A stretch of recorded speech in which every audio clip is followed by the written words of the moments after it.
नमस्ते दोस्तों, मेरा नाम शेषराज है और मैं एक शराबी हूँ। भगवान शेषराज भाई। हाय हाय हाय हाय सभी को नमस्कार। भगवान की असीम कृपा है, अल्कोहलिक्स एनोनिमस का साथ है, आप सब लोगों की संगत है। यही वजह है दोस्तों, आज भी मैं शराब के जहरीले घुट से दूर हूँ और एक बढ़िया जिंदगी आज मैं जी रहा हूँ।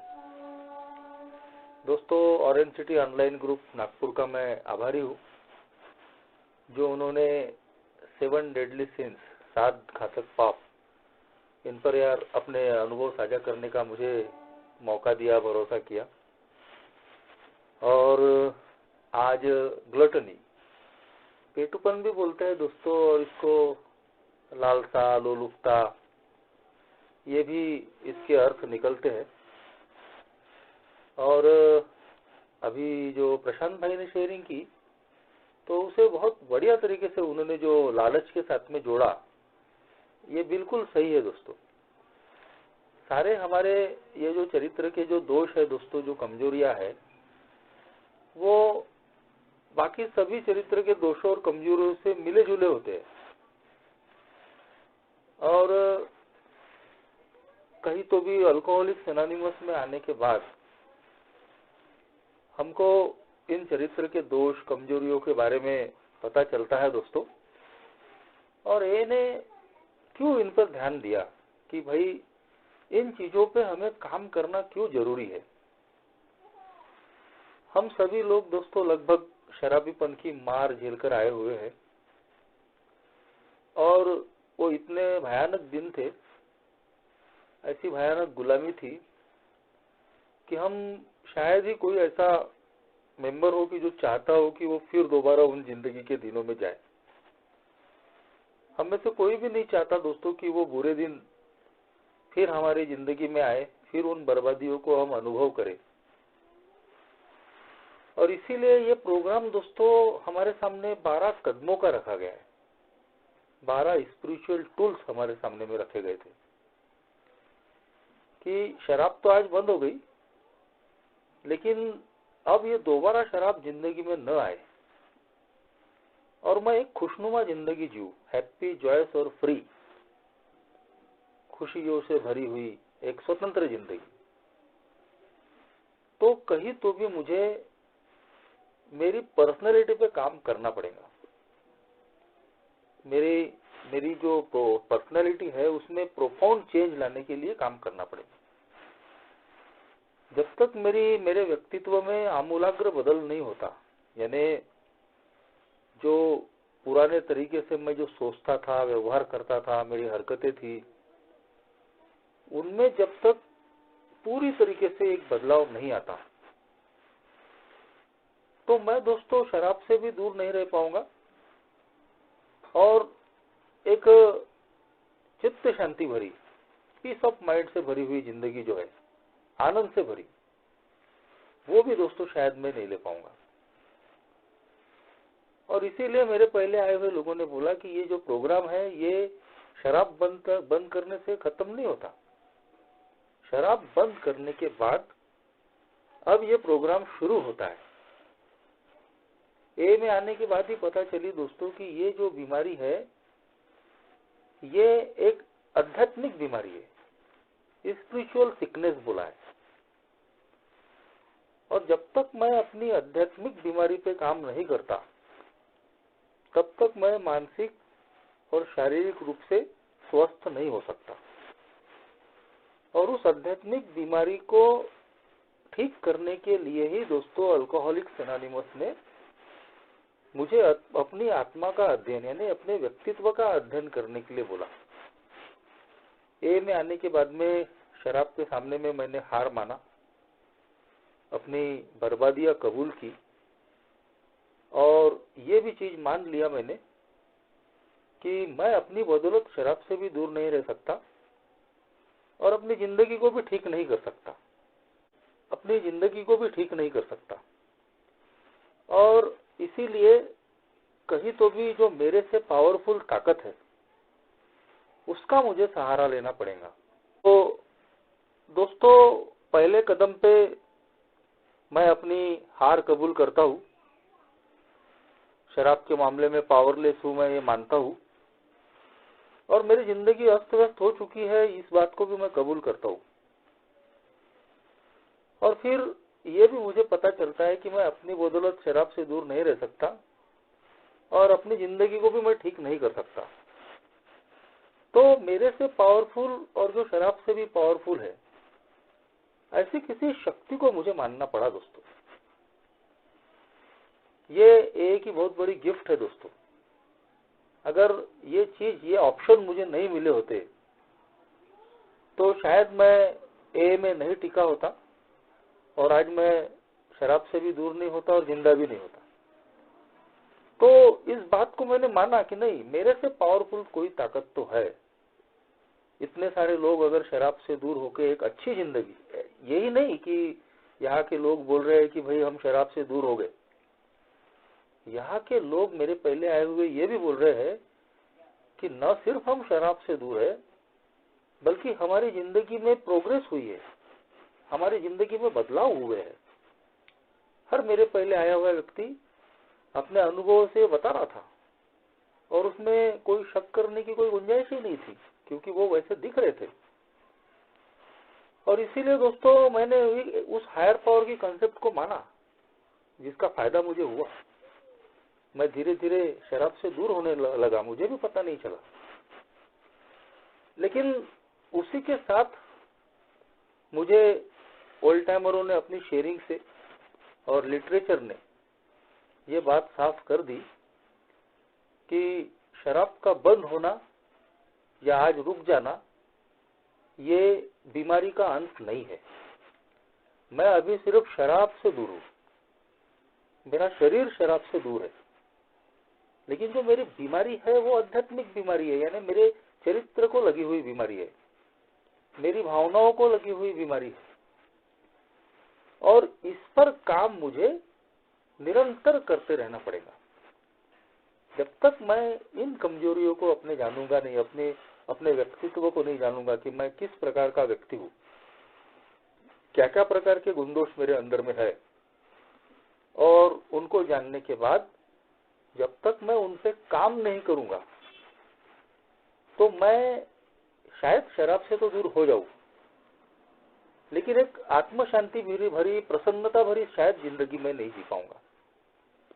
और ये चीज दोस्तों मुझे शुरुआत के 3-4 सालों में समझ में आ गई। मैं शराब से दूर था और अच्छे काम भी कर रहा था, अल्कोहलिक्स एनोनिमस में मैं इन्वॉल्व था, लेकिन एक समाधान नहीं था दोस्तों। अच्छे कामों का, शराब से दूरी का जो एक आनंद जीने में आना चाहिए, जॉय ऑफ लाइफ, वो मैं महसूस नहीं कर रहा था। और इसीलिए फिर जब इस प्रोग्राम ने मुझे समझाया, याद दिलाया कि तुझे उन कारणों और उन परिस्थितियों का पता करना पड़ेगा कि जिनकी वजह से तू बार बार शराब की तरफ में जा रहा था और जो तेरी परेशानियों के सबब थे, कारण थे, जब तक तू उनको ढूंढेगा नहीं, उन पर काम नहीं करेगा, तू ये शराब विरहित जिंदगी का आनंद नहीं ले पाएगा। और दोस्तों जब मैंने अपनी चौथे कदम की इन्वेंटरी स्पॉन्सर के मार्गदर्शन में शुरू की, तब मुझे मेरे अपने दर्शन हुए, अपने आप के बारे में मुझे पता चला। जो अभी एक भाई शेयर कर रहे थे कि ए में आने के पहले मुझे तो ऐसा लग रहा था कि मैंने तो किसी को परेशान नहीं किया, या मैं कोई इतना बुरा इंसान नहीं हूं। मगर ए में आने के बाद हमको आइडेंटिफिकेशन मिलता है दूसरों के अनुभवों से कि हम क्या क्या कर आए हैं, कैसे लोगों को दुखा कर आए हैं।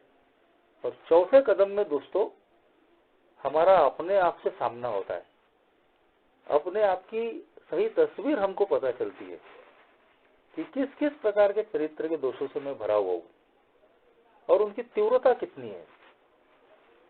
वो चरित्र के दोष, ये मेरे स्वभाव की कमजोरियां, अगर मुझे दारू एकदम से नहीं भी पिलाएंगी तो भी उनमें इतनी ताकत है कि वो मेरी जिंदगी से हंसी खुशी और आनंद छीन सकते हैं, मुझे परेशानियों में डाल सकते हैं। ये मुझे अपने आपकी छानबीन में चौथे कदम में पता चला दोस्तों। और उसी में ये जो सारे 7 चरित्र के जो दोष हम आज इन पे चर्चा कर रहे हैं, ये मुझे उसके बारे में पता चला। कहीं तो भी आज जो टॉपिक रखा गया है, ग्लटनी, पेटूपन या लालसा, ये जो बोली गई है दोस्तों, तो जब मैंने अपनी जिंदगी में अपनी जिंदगी में मैंने जब झांका, तो कहीं तो भी देखा दोस्तों मैंने कि ये मेरे भी स्वभाव का एक दोष है और कई बार इसने मुझे परेशान किया। इसने इस लालसापूर्ण स्वभाव की वजह से मैं शायद शराब तो नहीं पिया होगा, लेकिन कई बार दोस्तों इसने मुझे बीमार किया। और आज भी मैं महसूस करता हूँ कि इस ग्लटनी, ये जो एक पेटूपन, एक प्रकार का भुक्कड़पन या एक प्रकार की लोलुपता हमारे अंदर में होती है, जिसकी वजह से दोस्तों कहीं तो भी हम खाने में, पीने में या और भी बाकी चीजों में अपने आप में संयम नहीं बरतते। हमको ऐसा लगता है कि ये चीजें हमारे हिस्से में आएगी या नहीं आएगी, बचेगी या नहीं बचेगी। जो अभी प्रशांत भाई ने भी बोला था कि एक प्रकार से लालच का ही एक रूप है कि हमारे मन में जो लालच की भावना होती है कि मैं और पाऊं और मुझे मिले, उस लालच के साथ दोस्तों कहीं तो भी हमारे मन में एक डर भी होता है, डर की भी भावना होती है कि मैं जिस चीज को पाना चाहता हूँ और मुझे लगता है कि वो चीज मेरे पास होनी चाहिए, तो मुझे डर इस बात का होता है कि वो मिलेगी या नहीं मिलेगी, और वो शायद कोई दूसरा तो नहीं ले लेगा। तो ये इस तरीके की हमारी जब मानसिकता बनती है दोस्तों, तो ये कई बार हमारी परेशानियों का सबब बनती है। अल्कोहलिक्स एनोनिमस में जब मैं आने के बाद में धीरे धीरे लिटरेचर पढ़ने लगा, बिग बुक, 12 कदम 12 रूढ़ियाँ, और ये जो सारी जो लिटरेचर लिखी है दोस्तों हमारे ही जैसे अल्कोहलिक लोगों ने अपने अनुभव से लिखी है, और वहाँ का एक एक अक्षर दोस्तों मेरी अपनी पहचान बताता है। तो जब मैंने 12 कदम 12 रूढ़ियों की जो चौथे कदम का चैप्टर पढ़ा, जो कि हम सब ने पढ़ना चाहिए, उसने पूरी तरीके से मेरा पोस्टमार्टम करके रख दिया। एक एक चीज जो मैं पढ़ रहा था तो मैं देख रहा था तो ये तो मेरे साथ में भी होता है, मैं भी ऐसा ही हूँ। हम लोग बहुत ज्यादातर मीटिंगों में अहंकार पे, सेक्स पे, लालच पे, खुन्नस पे, इस पर तो चर्चाएं होती है, लेकिन दोस्तों ये जो कम चर्चा में आने वाले जो विषय होते हैं, जैसा कि ग्लूटनी जिसको बोलते हैं कि हमारा पेटूपन या एकदम लोलुपता की भावना, या फिर कल जो हम जिस पर बात करेंगे कि हमारा आलसीपन, स्लोथ, तो इन पर बहुत ज्यादा चर्चाएं होती नहीं है मीटिंगों में, ये विषय भी ज्यादा रखे नहीं जाते। लेकिन ये जो चीजें, ये जो स्वभाव दोष है दोस्तों, ये हमारी सोब्राइटी को कहीं तो भी कमजोर और हमारी जिंदगी में, अच्छी खासी चलती जिंदगी में खलल और परेशानियां पैदा करने वाले सब्जेक्ट है दोस्तों। मैंने जब अपनी जिंदगी में झांका दोस्तों, तो मैंने महसूस किया कि किस तरीके से मैं खाने पीने के मामले में एक प्रकार से लोलुपता से भरा हुआ था। कई बार मैंने अनुभव किया कि जब मैं किसी प्रोग्राम में जाता हूँ, तो उस प्रोग्राम में आजकल तो बफे सिस्टम ज्यादा है, अपने हाथ से लेना पड़ता है। तो जब मैं खाने की प्लेट हाथ में लेता था दोस्तों, तो जितने भी आइटम उस खाने पीने के कार्यक्रम में रखे हुए, तो मेरा स्वभाव ऐसा बन गया था कि हर एक आइटम मेरी थाली में आना चाहिए। अब इसकी क्या आवश्यकता है दोस्तों? भाई जिसने प्रोग्राम रखा है तो उसने जितने भी लोगों को बुलाया है तो उसके उन सबके खाने पीने की ही व्यवस्था की होगी ना। तो मैं थोड़ा थोड़ा लेकर भी खा सकता था, लेकिन मेरा एक स्वभाव बन गया था कि भाई मेरे खाने की थाली में, प्लेट में, उस प्रोग्राम में जितने भी मटेरियल खाने के रखे हैं, ज्यादा से ज्यादा मेरी थाली में आने चाहिए। और उसमें होता यह था दोस्तों कई बार कि मेरी थाली भर जाती थी और मैं अच्छे तरीके से उसको संभाल भी नहीं पाता था और खा भी नहीं पाता था। और कई बार दोस्तों मुझे उस थाली में बहुत कुछ छोड़ना पड़ता था, और वो जो बचा हुआ खाना है दोस्तों आखिरकार मुझे फेंकना पड़ता था। यह अल्कोहलिक्स एनोनिमस का मिरेकल है कि मेरा ये जो स्वभाव दोष है कि जिसको मैं बहुत लाइटली ले रहा था, कहीं तो भी अल्कोहलिक्स एनोनिमस में आने के बाद में जब अपनी छानबीन मैंने की तो ये दोष मेरा मुझे पता चला। कहीं तो भी खाने पीने में कोई नियंत्रण नहीं, जरूरत से ज्यादा, यानी मेरे शरीर की जो डिमांड है उस शरीर की डिमांड के हिसाब से खाना खाने की बजाय मैं अपने मन की डिमांड को पूरी करने की कोशिश कर रहा हूँ। मेरा शरीर बोल रहा है भाई कि तू 2 या 2.5 रोटी खा ले, तेरी सेहत के लिए अच्छा होगा। लेकिन 2-2.5 रोटी खाने के बाद भी मेरे मन का समाधान नहीं होता। अब ये मन का समाधान नहीं होना, ये मेरे स्वभाव की कमजोरी नहीं है तो क्या है? ये मेरी सोब्राइटी से जुड़ी हुई चीज है कि नहीं है? मुझे समझ में आया दोस्तों कि मैं समाधानी क्यों नहीं हूँ।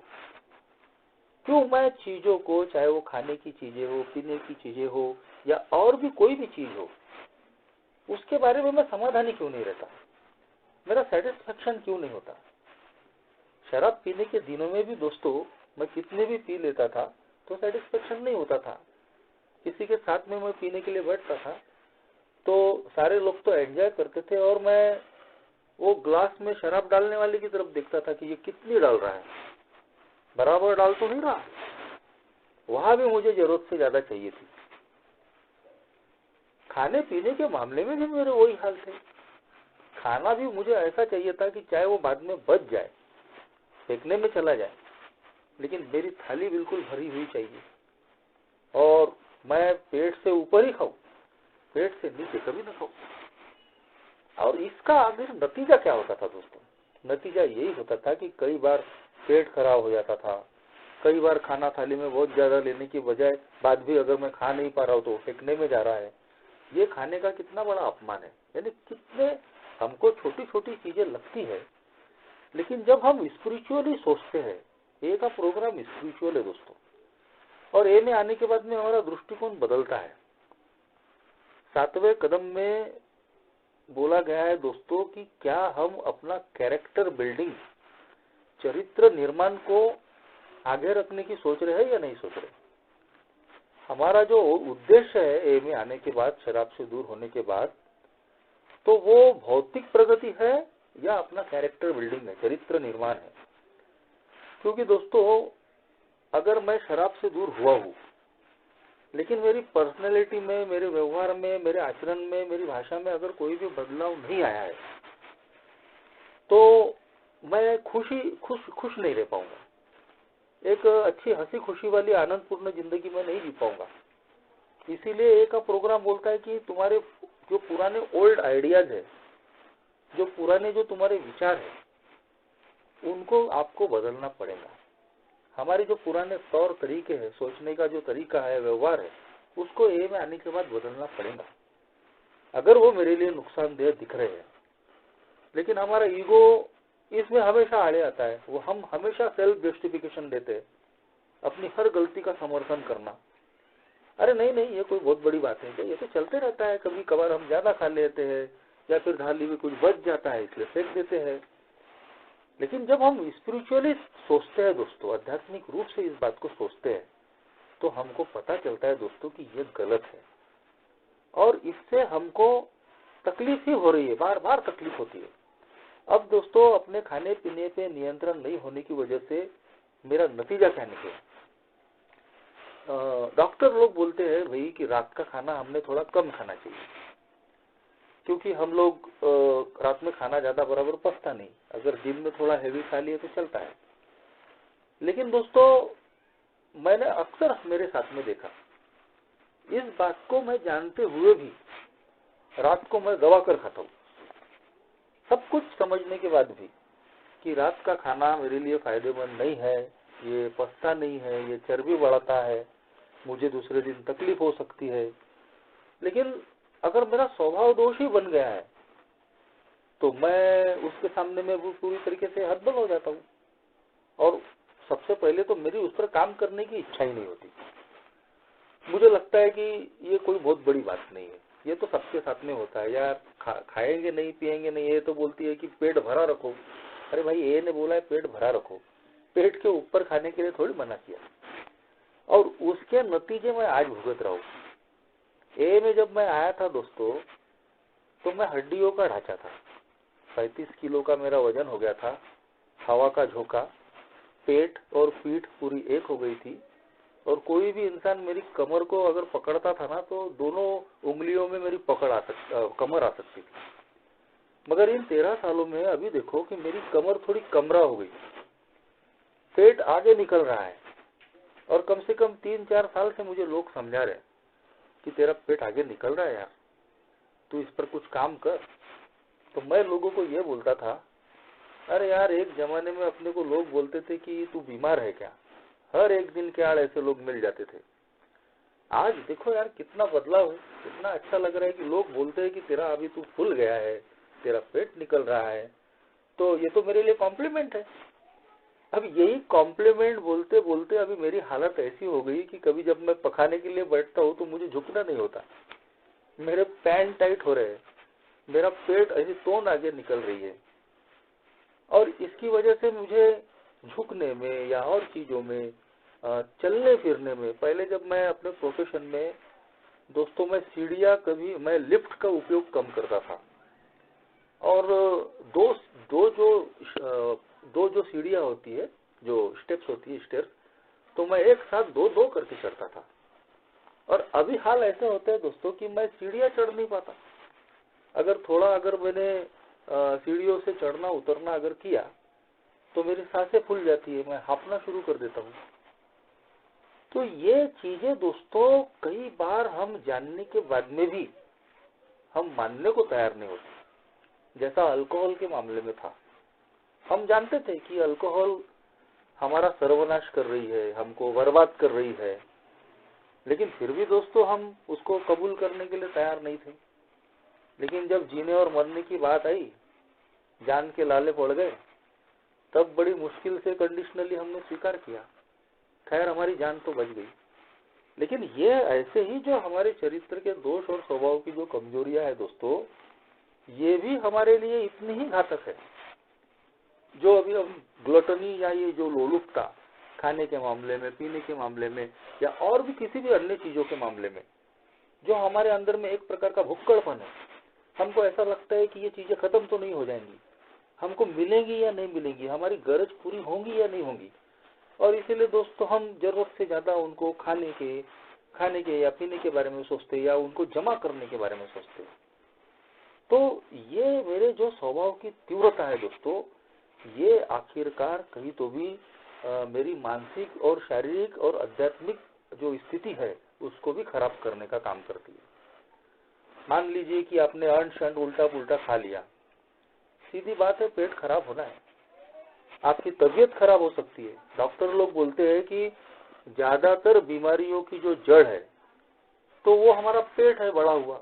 अगर हम हमारे पेट को जितना कम रखेंगे, छोटा रखेंगे, तो बीमारियों के चांसेस कम रहेंगे। लेकिन मैं हूं कि मैं उसको समझ ही नहीं पा रहा था, और आज उसके परिणाम भोग रहा हूं।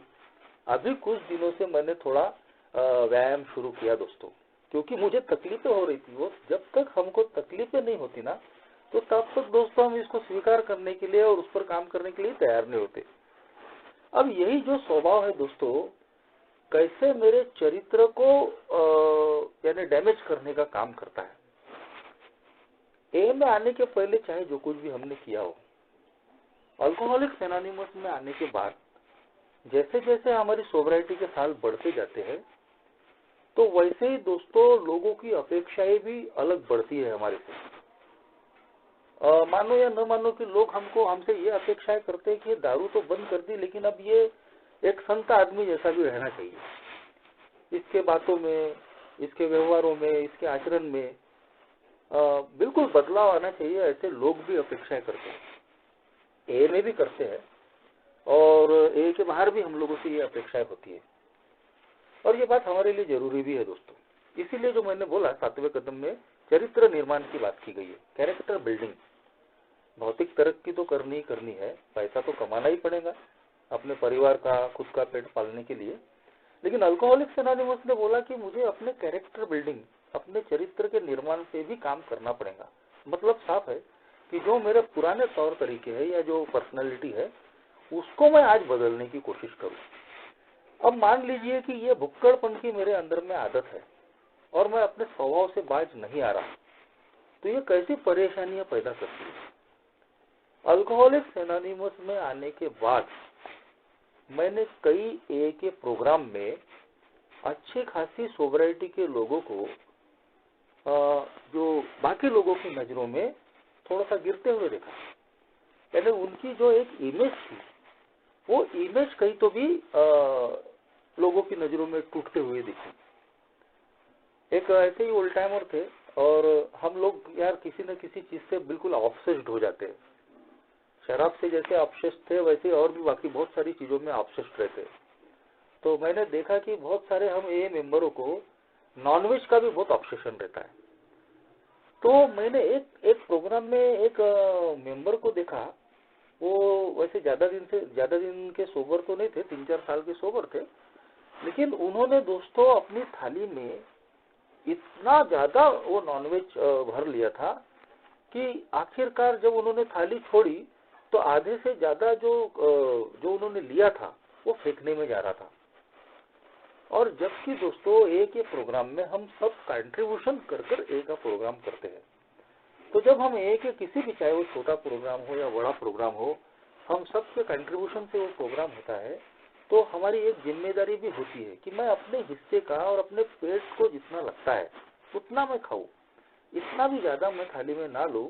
मैंने चाहे कंट्रीब्यूशन दे भी दिया हो कि वो फेंकने में जाए, ये मेरी जिम्मेदारी है। ए में ही नहीं, बाहर में भी इस तरीके का सोचना मेरा दायित्व है। लेकिन मैंने कई ए के प्रोग्रामों में इस तरीके से दोस्तों लोगों को बिहेव करते हुए देखा कि चाय पीना है तो एक के ऊपर में एक ज्यादा चाय पिएंगे, अगर उनको कुछ रिफ्रेशमेंट दी जा रही है तो बार बार दोस्तों वो उस रिफ्रेशमेंट को लेने की कोशिश करेंगे। तो ये जो स्वभाव है जब बाकी के लोग देखते हैं दोस्तों, तो उनकी नजरों में हमारी प्रतिमा कहीं तो भी टूटती है, कहीं तो भी मेरे कैरेक्टर को लगा हुआ एक दाग भी बोल सकते हैं इसको। मेरी अच्छी खासी सोबराइटी होने के बाद मैं अपनी इन हरकतों की वजह से न्यू कॉमर बोलो या और भी एक ही मेंबरों की नजरों में मैं गिर सकता हूँ। वो तो सीधे बोलेंगे ना कि यार इतने साल का सोबर इंसान है, लेकिन देखो ये किस तरीके का बर्ताव कर रहा है। वैसे एक उदाहरण मैंने देखा कि एक बड़ा प्रोग्राम था, वहां पर भी नॉनवेज का खाना था। तो एक ओल्ड टाइमर इस बात के लिए लड़ पड़े वो नॉनवेज जो सर्व करता है उस व्यक्ति से, कि उन्होंने उनकी मर्जी के हिसाब से उनको पीस नहीं दिया। और दोस्तों थोड़ी देर के लिए बहुत बड़ा हंगामा हो गया। आखिरकार दोस्तों उस ओल्ड टाइमर को लोगों ने समझाया कि बोले आप इतने ओल्ड टाइमर है लेकिन आपने ऐसा नहीं करना चाहिए। अब उस वक्त वो अपने इतने हिट ऑफ पेशन में थे, इतने गुस्से में थे कि इस बात को वो समझ ही नहीं पाए। लेकिन कुछ दिनों के बाद में उनको फिर समझ में आया कि हाँ मेरी गलती हो गई। लेकिन बात तो हो गई दोस्तों, यानी जो उनकी एक इमेज थी कि इतने सालों से वो सोबर थे और लोगों को उनसे कुछ अलग अपेक्षाएं थी, सबसे करते हैं। जैसा मैं दोस्तों शुरुआत में बिल्कुल छूट ओल्ड टाइमरों को कमेंट करता था, अरे यार इतने साल के सोबर हो गए, इनको समझता नहीं क्या, इन्होंने कैसा करना चाहिए, ऐसा करना चाहिए। यानी हम लोगों की आदत है, ओल्ड टाइमर हमारे लिए एक इजी टारगेट होते हैं कि किसी को निशाना बनाना है तो किसको बनाना है, ओल्ड टाइमरों को गाली दे दो। लेकिन हम ये नहीं जानते कि कुछ समय के बाद में हम खुद भी ओल्ड टाइमर होने वाले हैं और लोगों की नजर में। तो फिर मेरी रिस्पॉन्सिबिलिटी बढ़ती है दोस्तों कि मैं अब अपने आप को ऐसा बनाऊं, अपने कैरेक्टर को बिल्ड करूं, अपनी पुरानी जो बेकार की आदतें हैं उनको मैं बदलाव लाऊं, उन पे कहीं तो भी अगर नहीं बदलाव ला पाया तो मैं सोबर तो रहूंगा, दारू से तो दूर रहूंगा, लेकिन मेरा जो चरित्र है, मेरा जो कैरेक्टर है वो कहीं तो भी मैं लूज कर दूंगा। तो अल्कोहलिक्स एनोनिमस जब प्रोफाउंड चेंज इन पर्सनैलिटी की बात करती है तो उसमें ये सारी चीजें आती हैं ये मेरे छानबीन का विषय है। मैं जब चौथे कदम में अपने आप की छानबीन करता हूँ तो मैं इस बात की भी छानबीन करूँ कि 7 घातक पाप बोला है, तो पाप की श्रेणी में इसको रखा है, ग्लटनी को, मेरे अंदर की लोलुपता या भुक्कड़पन को। तो मैं अपनी छानबीन करूँ, क्या मेरा ऐसा स्वभाव है कि मैं खाने पीने की चीजों या और भी चीजों के मामले में ऐसे बिहेव करता हूँ कि ये मुझे मिलती है या नहीं मिलती है, खत्म तो नहीं होती, और फिर इस चक्कर में अपनी शारीरिक, मानसिक और आध्यात्मिक जो स्थिति है उसको मैं खत्म कर देता हूँ। सीधी बात है कि अगर आपने जरूरत से ज्यादा खाया या पिया या और भी कुछ जमाने की आपने कोशिश की तो दोस्तों आपका हाजमा खराब हो सकता है, आपकी मानसिक शारीरिक स्थिति खराब हो सकती है, और ऐसा होगा तो आपकी चित्त शांति और जो पीस ऑफ माइंड है वो जा सकता है। आप बीमार अगर गिर गए, आपके काम धंधे पे असर आ सकता है, आपके घर के हालात पे असर आ सकता है, बहुत सारी तकलीफें हमको इन स्वभाव के दोषों से हो सकती है। और जो हम औरों का नुकसान करते हैं वो अलग। किसी के घर में हम खाना खाने गए, किसी के प्रोग्राम में खाना खाने गए, और उस खाने को जरूरत से ज्यादा लेने के बाद में अगर वो खाना फेंकने में जा रहा है तो ये पाप नहीं है तो क्या है? शायद इसीलिए धार्मिक जो लोग थे उन्होंने इस भुक्कड़पन या पेटूपन को पाप की श्रेणी में रखा। मुझे पहले लगा कि ये ज्यादा खा लेना भाई या ज्यादा पी लेना ये कैसे पाप की श्रेणी में आ गया। तो मुझे ऐसा लगता है कि जब मैं अपना भी नुकसान कर रहा हूँ और दूसरों का भी नुकसान कर रहा हूँ तो इससे बड़ा पाप क्या हो सकता है। तो ये जो ग्लटनी है, जो हमारे स्वभाव का जो दोष है दोस्तों, जरूरत से ज्यादा किसी भी चीज की लोलुपता रखना, चाहे वो खाने की हो या पीने की हो या और भी किसी की चीज के मामले में, तो ये सही मायने में दोस्तों मेरे कैरेक्टर पे लगा हुआ, मेरे चरित्र को लगा हुआ एक धब्बा ही हो सकता है। इससे मैं बदनाम हो सकता हूँ। जैसा मैंने आपको एक उदाहरण दिया कि कई सालों की सोबराइटी के बाद भी जब हम खाने पीने के मामले में या अन्य चीजों के मामले में ऐसा बर्ताव करते हैं कि लोग हमसे वैसे बर्ताव की अपेक्षाएं नहीं करते। उनको लगता है कि ये आदमी इतना सीनियर है या इतना बुजुर्ग आदमी है या इतना प्रोग्राम पर चलने वाला, प्रोग्राम की बात करने वाला आदमी है, तो इसके व्यवहार वैसे नहीं होने चाहिए। सिर्फ एक ही बात नहीं कर रहा हूँ, बाहर में भी लोगों से हमारी अपेक्षाएं हो सकती है। नहीं तो फिर हमको सीधा सुनने को मिल सकता है ये सिर्फ शराब से दूर है, बाकी इसकी हरकतें जैसी पहले थी वैसे ही है, तो फिर कहीं तो भी दोस्तों ये मेरी सोबराइटी पे ही सवाल खड़े हो जाते हैं। सोबराइटी का जो अर्थ है दोस्तों, अल्कोहलिक्स एनोनिमस में हम शराब से दूरी को लगाते हैं, लेकिन अगर इसका डिक्शनरी मीनिंग देखा जाए ना तो सोबराइटी का अर्थ है दोस्तों संयमशीलता। अब ये संयमशीलता सिर्फ शराब के मामले में ही नहीं आनी चाहिए दोस्तों, ये जो संयमशीलता है ये हर चीज में आनी चाहिए। कि मैं ऐसा नहीं है, आज मेरी भावनाओं पे भी मेरा संयम होना चाहिए, और उसमें ये भी चीजें आती है कि मैं अपने अहंकार पे संयम रखूं, अपनी काम वासना पे संयम रखूं, अपने अंदर की लालच की भावना पे संयम रखूं, अपने गुस्से पे, अपनी खुन्नस की भावना पे मैं संयम रखूं।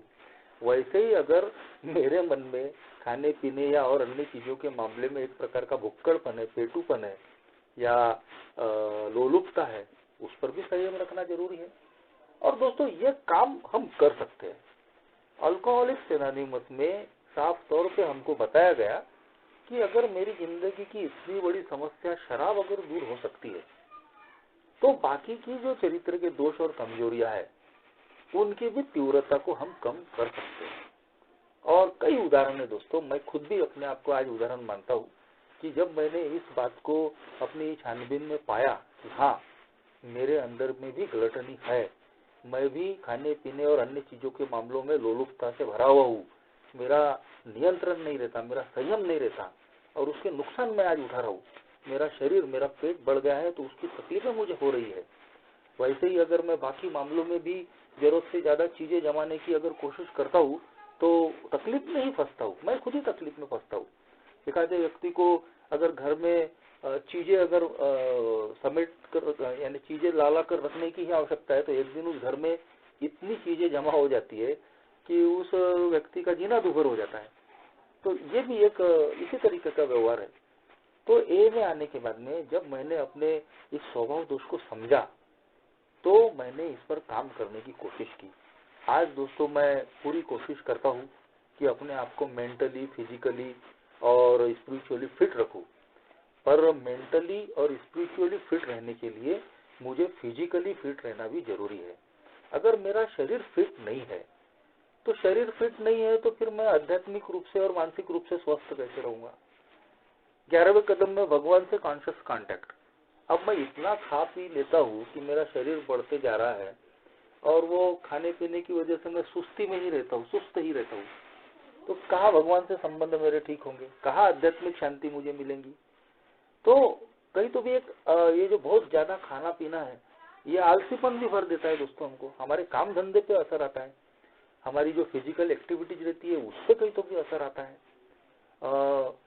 ये सारी चीजें समझने के बाद कहीं तो भी दोस्तों आज मैं one day at A time के आधार पे अपने इस स्वभाव दोष पे मैं आज काम कर रहा हूँ। मैंने अब व्यायाम करना भी थोड़ा शुरू किया है ताकि मैं शरीर से फिट रहूँ। थोड़ा खाने पीने पे भी आज मैं परहेज करता हूँ। और सबसे बड़ी बात, आज इमेज जो है, मेरी इमेज कहीं तो भी खराब ना हो,